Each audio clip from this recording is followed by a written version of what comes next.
17 চনৰ বলেৰো আপোনাৰ SLX ইয়াৰ দাম আছে 550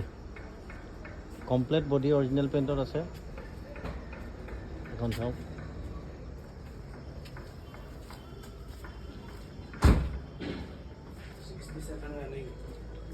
67,000 ৰানিং হৈ আছে আপোনাৰ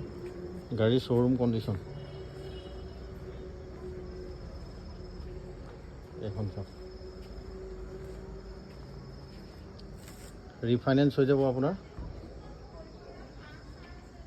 1 লাখ টকা দিলেও আপুনি ৰিফাইনেন্স কৰি ল'ব পাৰিব ইণ্টেৰিয়ৰটো দেখাই দিছোঁ এইটো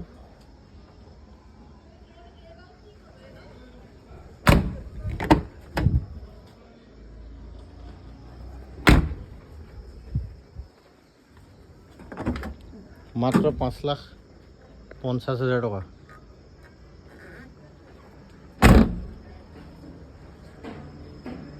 ডাইৰেক্ট তেল ভৰাওক আৰু আপুনি চলাওক কৰিবলগীয়া কাম একো নাই শ্ব'ৰুম কণ্ডিশ্যন অৰিজিনেল পূৰা ফুল বডি অৰিজিনেল পেইণ্টত আছে আপোনাৰ